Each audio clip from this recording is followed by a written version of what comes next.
হারিয়ে দিয়েছি। তো কি হচ্ছে, একলিঙ্গ একদিন ওই গুরুর মূর্তির সামনে যে ধনুর শিক্ষা শিখতেন, একদিন উনি মহা ধনুর্বিদে পরিণত হলেন। তো গুরু দ্রোণাচার্য দিন জঙ্গলে ঘুরতে আসছেন, তখন দেখছেন যে একলিঙ্গ সেখানে বান চালাচ্ছেন। তো উনি জিজ্ঞেস দেখলেন যে ইনিও আমি যে শিক্ষা দিয়েছি অর্জুনকে, তার শিক্ষার থেকেও আমার মনে হচ্ছে যে একলিঙ্গ বেশি বেশি পারদর্শী। কিভাবে সম্ভব?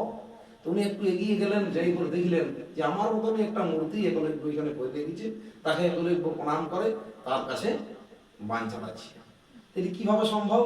না, আপনার যদি মনটা চায়, যদি আপনি মনটা স্থির করেন, যদি মনটা গুরুর প্রতি নিবেশ করেন, আপনি আপনার কাছে যত শিক্ষা আছে সব আপনি আপনার উপরে নির্ভর করবে, আপনার উপরে নির্ভর করবে।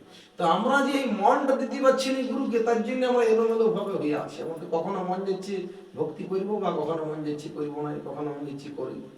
তো কি হচ্ছে, শাস্ত্রে বলছে গুরুদেব হচ্ছেন ভগবানের অভিন্ন রূপ। তো সেই গুরুদেবের কথা মতো যদি আমরা জীবনকে পরিচালিত করি, তারা আমরা অবশ্যই ভগবত পথে উন্নতি লাভ করব।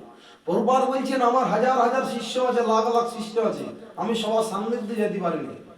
কিন্তু গুরুদেবের সেবা দুভাবে করা যায়, একটা হচ্ছে বপু সেবা, একটা হচ্ছে বাণী সেবা। বপু সেবার অর্থ হচ্ছে শারীরিক সেবা। গুরুদেবের শারীরিক সেবা কজন করতে পারেন? যারা গুরুদেবের অন্তরঙ্গ শিষ্য আছেন, নিজ অন্তরঙ্গ প্রিয় শিষ্য আছেন, তারাই কেবলমাত্র কয়েকজন হয়তো মুষ্টিমেয় সেবা করতে পারে। কিন্তু আরো যে লাখ লাখ শিষ্য আছে, তারা কি গুরুদেবের শিষ্য নয়? গুরুদেব বলছেন সবাই আমার অন্তরঙ্গ শিষ্য, যিনি আমার কথা মতো নিজের জীবনকে পরিচালনা করবেন সেই হচ্ছে আমার শিষ্য।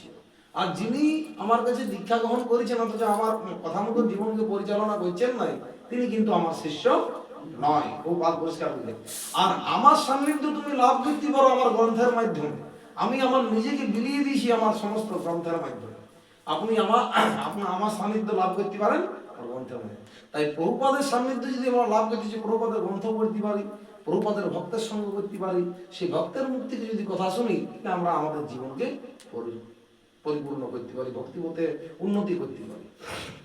এরপর আমরা যদি জানতে চাই ভক্তি কোথায় পাবো, আমরা প্রতিটি ক্লাসে বলি ভক্তিস্তু ভক্ত সঙ্গে না পরিযায়।